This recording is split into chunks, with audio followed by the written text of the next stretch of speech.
Loksatta Thane shopping फेस्टिवलमध्ये सहभागी असलेल्या RK बाजार शॉपमधून ₹300 किंवा त्यापेक्षा अधिक किंमतीची खरेदी करा।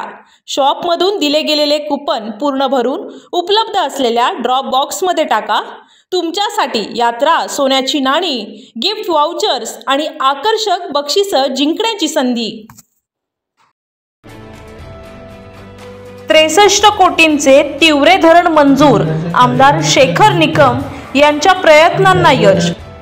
6 दिवसांपूर्वी आमदार शेखर निकम यांनी चिपळूण तालुक्यातील अतिदुर्गम रिक्टोली गावच्या 4,16,00,000 विकास कामांचं भूमिपूजन करून रिक्टोली गावचे 38 कोटींचे धरण मंजूर झाले आहे। त्याचे देखील काम लवकर सुरू होईल हे सांगत असताना आपण गेल्या काही वर्षात वाहून गेलेले तिवरे धरण पुन्हा मजबूतीने उभे करत आहोत। यासाठी रिक्टोली गावाच्या मंदिरातील जाहीर सभेमध्ये श्रीदेवी चंडिका नवसरी आणि काळभैरव यांना आपण धरणासाठी प्रयत्न करत असलेल्या कामाला यश देण्याची प्रार्थना मंदिरात केली होती। आजच्या आपल्या अनेक विकास कामाच्या भूमिपूजनाच्या कार्यक्रमाच्या निमित्ताने आणि त्यातल्या त्यात रिक्टोली इंदापूर रस्त्याच्या भूमिपूजनाच्या निमित्त उपस्थित असलेले ते तीव्र धरण देखील उद्याच्या कॅबिनेटमध्ये जवळजवळ 62-63 कोटीचं, कारण ते नव्यानंच करावं लागतं, त्याची मंजुरीची ऑर्डर सोमवारपर्यंत आपल्याला GR होऊन 100% होईल हा विश्वास नंतर देवीच्या चरणी पण तो प्रार्थना करतो की पहिला येऊन नारळ तुला देईल, तेवढं धरणाची मंजुरीची ऑर्डर मला मिळावी। कारण त्या धरणामुळे देखील पाण्याचा प्रश्न कालवड असेल, रिक्टोली असेल, आमचे विजयगाव आहेत, या सगळ्या गावांना खालपर्यंत तो आपल्या दृष्टीने खूप महत्त्व आहे। त्यामुळे ही कामं आहेत त्या तुरळ आपल्या धरण फुटल्यानंतर ब्रिज अनेक आपले नादुरुस्त झाले होते, सुदैवाने पहिल्या बजेटच्या अंतर्गत ती कामं 6 दिवसातच त्यांच्या प्रयत्नास यश आलं आहे आणि तिवरे धरण मंजूर झाल्याची खुशखबर नागरिकांना दिली। लागलीच त्यांनी देवीला केलेला नवस फेडण्यासाठी त्यांनी त्यांच्या पत्नी माजी सभापती पंचायत समिती चिपळूण पूजा निकम यांना पाठवून देवीची ओटी भरून असेच मी करत असलेल्या विकास कामांना यश दे अशी प्रार्थना केली आहे।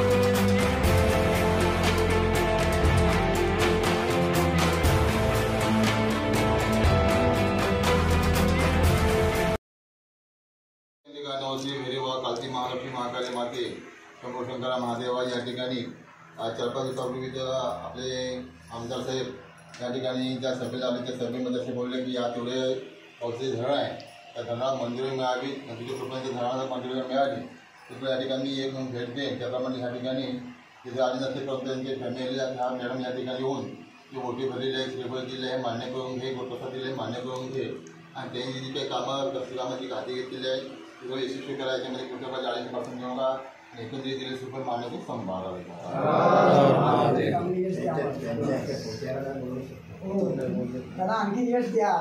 यावेळी आमदार पत्नी पूजा निकम यांनी आपले मनोगत व्यक्त केले। चंडिका देवी, काळभैरवी, शारदा देवी यांच्या चरणी नतमस्तक होते। आज आपण खूप एक महत्त्वपूर्ण कामासाठी आज या देवीच्या गाभाऱ्यात सगळे उपस्थित आहात। रिक्टोलीचे सरपंच असतील, तिवरेचे सरपंच आणि सर्वच सन्मान्य तुम्ही सगळ्या ह्या गावचे ज्येष्ठ श्रेष्ठ असे सगळे गावासाठी नेहमीच सहकार्य आणि काम करणारे तुम्ही सगळे आहात। कारण आजचा हा कार्यक्रम आज तुम्ही छोट्या ठाणी का होईना पण महत्त्वपूर्ण असा हा तिवरे धरणाचा जो मंजुरीचा विषय परवा 8 दिवसापूर्वी आणि कामाचं भूमिपूजन आदरणीय आमदार साहेबांच्या तुमच्या सगळ्यांच्या सहकार्यातून त्यांच्या माध्यमातून भूमिपूजन करण्यात आलं। त्या दृष्टीने जो आपला तिवऱ्याचा धरणाचा विषय होता, आता मागे काय झालं हा बोलण्यापेक्षा आपल्याला पुढे काय करायचं आहे हा विषय तुम्ही सगळ्यांनी घ्यायचा आहे आणि त्या दृष्टीने आज धरणासाठी मंजुरी आदरणीय आमदार साहेब तर असतील पण त्यांनाही सहकार्य करणारे एकनाथजी शिंदे साहेब असतील, फडणवीस साहेब असतील, आदरणीय अजितदादा असतील, त्या सगळ्यांच्या सहकार्यातून तुमच्या सगळ्यांच्या मागणीनुसार आज आमदार साहेबच्या माध्यमातून काम करतायत। आज धरण मंजूर करणं ही काळाची गरज होती, तर त्या दृष्टीने आज काही जो निधी आहे तर आज तो चांगल्या पद्धतीने काम व्हावं त्या दृष्टीने तिवरे सरपंचांनी पण मत व्यक्त केलं, रिक्टोली सरपंचांनी पण मत व्यक्त केलं। कारण प्रत्येकाला कारण शेवटी मी ही गावची नागरिक नसते तरी तुमच्या तालुक्यातली आहे, माझ्या गावासाठी काय सुविधा उपलब्ध होण्यासाठी आपल्याला जे सहकार्य करायचं ते आपण गावकरी म्हणून आपल्याला एकत्र आलं पाहिजे आणि त्या दृष्टीने तुमच्या सगळ्यांच्याच मत आहे की आमच्या गावामध्ये सगळ्या सुविधा आणि विशेषतः तिवरे धरणाच्या पाण्याचा आणि आज ते पाणी म्हणजे जवळजवळ दसपट्टी गावासाठी तर आपल्याला त्याचा उपयोग होणारच आहे. भविष्यात त्याचा शेतीसाठी पण आपल्याला उपयोग केला पाहिजे. हे सगळं ध्येयधोरण करून आपल्याला मजबूतीकरण आणि त्या पद्धतीने ते काम होईल. कारण आमदार साहेबांच्या कामाची वेगळी ओळख मी सांगणं उचित वाटत नाही आहे, पण खूप वेगवेगळ्या ठिकाणी जे गरजेचे कामे आहेत म्हणजे दळणवळण आपण म्हणतो की रस्ते असतील, पाकाडे असतील, ब्रिज असतील, हे गरज आहे. कारण जेव्हा मी हे पंचायत समितीच्या माध्यमातून काम करत असताना मलाही ती जाणीव होती की जोड रस्ते असले पाहिजेत किंवा पाण्याच्या सुविधा आपल्याला उपलब्ध असल्या पाहिजेत. तर त्या दृष्टीने ठीक आहे आमच्या परीने आम्ही प्रयत्न केला, पण शेवटी आज तुम्ही सगळे एकत्र आहात त्यामुळे त्या कामाला नक्कीच गती आहे. हे मला थोडंफार अनुभवायला मिळतं आहे. जेव्हा आपण एकत्र येतो तेव्हा विकास फार लांब राहत नाही आहे. तर तुम्ही सगळ्यांनी आपल्या गावाचा विचार करून जे काही समस्या असतील त्या आदरणीय आमदार साहेबांपर्यंत तुमच्या चर्चा होत आहेत, त्या माध्यमातून ते काम करत आहेत. फक्त हा विभाग असा नाही पण अगदी देऊळपट्टा असेल किंवा दोन्ही मतदारसंघ असतील, खूप आतमध्ये काय बरेचसे जे प्रश्न आहेत मग छोटे असू दे मोठे असू दे पण ते लोकांच्या गरजेचे आहेत. ही ओळख म्हणजे या माध्यमातून ते काम आज करतायत.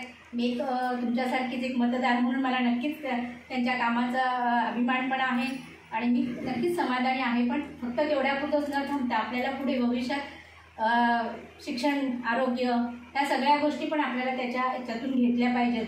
कारण हा सगळा दुर्गम भाग म्हणतो पण दुर्गम हा आता चांगल्या परीने विकसित झाला पाहिजे या दृष्टीने आपण सगळे काम करायला हवेत. बरीचशी लोकं आपली मुंबईत आहेत. मुंबईत लोकांचंही असतं की माझ्या गावामध्ये आम्ही सुट्टीला येतो, गणपती होळीला येतो, तर सगळ्या सुविधा असणं गरजेचं आहे. तर त्या दृष्टीने त्याही काही छोट्या मोठ्या सुविधा असतील, हे मोठी कामं असतील तर सगळ्यांनी आपण विकास काम आपलं काय म्हणतो गाव हे शहराच्या जोडीस झालं पाहिजे. कारण इकडे लोकेशन खूप चांगलं आहे. डोंगरात असलं तरी आज बरेचसे रस्ते आता तिथपर्यंत चाललेले आहेत. धरणाचा तर विषय तुम्ही घेतलेलाच आहे आणि आज धरणा मंजूर झाला याचा आनंद तुम्हाला आहेच. कारण शेवटी पाणी आणि हा निसर्ग थांबवण्याचं आपल्याला मोठं धरण असणं खूप गरजेचं आहे, छोटे कालवे असणं गरजेचं आहे. तर त्या दृष्टीने आज तिवरे धरण दुरुस्तीसाठी आता स्वप्नील आहेत काजोडचे. कारण जेव्हा माझ्यापर्यंत पण तो प्रश्न आला तेव्हाही आम्ही त्या माध्यमातून प्रयत्न केला की आपल्याला ते दुरुस्त करणं गरजेचं आहे. कारण लोकांना पाणी पण झाली ती दुर्घटना अशी आता ठीक आहे म्हणजे तिकडे फार न होतं आपल्याला चांगल्या परीने कसं करता आणि त्या पाण्याचा उपयोग पिण्यासाठी प्लस शेतीसाठी महत्त्वाचं आहे. आता आपल्याला भविष्यात शेतीकडे पण वळलं पाहिजे. शेतकरी आमचं शेती सोडून चाललाय पाणी नाही आहे म्हणून. निसर्ग तर खूप मोठा आहे, पाऊस तर खूप इथे आहे की पश्चिम महाराष्ट्रापेक्षा पाऊस इथं आहे. आपल्याला पाणी अडवलं पाहिजे, जिरवलं पाहिजे. ह्या दृष्टीने पाणी संकलन पण आपल्याला करणं गरजेचं आहे. तर तेही आपण त्या माध्यमातून करूया. मी तुमच्या वतीनं पण आणि विशेषतः माझ्या वतीनं पण आमदार साहेबांचं धन्यवाद देईन. कारण खूप कुठलेही काम मंजूर करताना खूप त्याच्यामध्ये कष्ट तर घ्यावंच लागतात. कारण छोटंसं गावचं काम असलं तर सरपंचांना अनुभव आहे की आम्ही जिल्हा परिषदपर्यंत जाईपर्यंत आम्हाला किती त्याला कालावधी द्यायला लागतो. हे तर पूर्ण राज्यातून आपलं माझा रत्नागिरी जिल्हा आणि त्या चिपळूण तालुका आणि त्यातलं माझं रिठोली गाव त्याचं काम तिथपर्यंत मंजूर करणं, फाईल नेणं ह्या गोष्टी खूप आहेत. अनेक टेबलपर्यंत तो कागद फिरत असतो पण त्याला पाठपुरावा खूप गरजेचा आहे आणि तो पाठपुरावा आदरणीय आमदार साहेब करतायत. तर त्यांनी खरं तर मी देवीच्या चरणी नतमस्तक होते. कारण तुझ्या म्हणजे देवीचं पण मनात आहे की माझ्या गावातलं किंवा माझ्या लोकांसाठी हे मोठं काम झालं पाहिजे. त्याला तातडीने कुठलाही अडथळा न येता हे काम व्यवस्थितपणे पार पडलं पाहिजे ही तिच्या पण मनात असेल आणि म्हणून काही 4 दिवसाचाच कालावधी तुमच्या ह्या चर्चेमधला असेल. तर खूप चांगलं काम आपल्या तिवऱ्यासाठी होतंय. तर आपण सगळे देवीचं मी धन्यवाद देते की तू तुझ्या शक्तीतून हे आमच्या सगळ्यांकडून ते काम करून घे. हे लोकांसाठी आहे, ती शक्ती सगळ्यांच्या पाठीशी राहू दे आणि चांगलं काम होऊ दे. एवढंच मी त्या क्षणी देवीच्या चरणी नतमस्तक होऊन सांगेन आणि तुम्हाला सगळ्यांना शुभेच्छा देईन. मंत्री होऊन इथे येऊ द्या. देवी पावणारच आहे. कारण जे काम करतो ते आपण निस्वार्थीपणे काम करत आहोत आणि चांगलं काम व्हावं. शेवटी काही गोष्टी लोकांच्या हातात असतात. मी देवीला बांधून ठेवणार नाही पण देवीला सांगेन तुझा आशीर्वाद त्यांच्या पाठीशी राहू दे.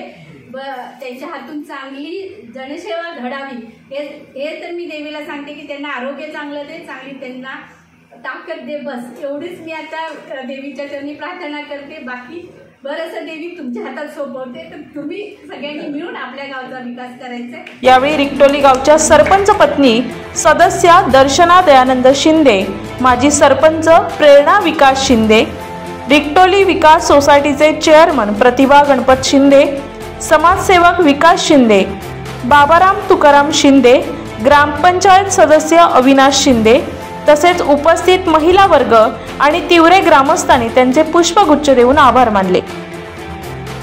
देवीच्या भेटीच्या वेळेस माजी राष्ट्रवादी युवक तालुकाध्यक्ष स्वप्नील शिंदे, ओवळी गावचे सरपंच दिनेश शिंदे, तिवरे गावचे सरपंच भालचंद्र पांचागणे, पोलीस निवृत्त अधिकारी प्रदीप शिंदे, आमदार शेखर निकम यांचे स्वयंसहाय्यक रुपेश इंगावळे, राष्ट्रवादी युवा उपाध्यक्ष राहुल गणपत शिंदे सह गावचे माजी सरपंच, उपसरपंच, सदस्य, माजी सदस्य, ज्येष्ठ नागरिक आणि मोठ्या संख्येने ग्रामस्थ उपस्थित होते. आमदार पत्नी आणि उपस्थितांचे रिक्टोली गावचे सरपंच दयानंद शिंदे यांनी आभार मानले. शरद शिंदे, आदिराज मीडिया, रिक्टोली, चिपळूण.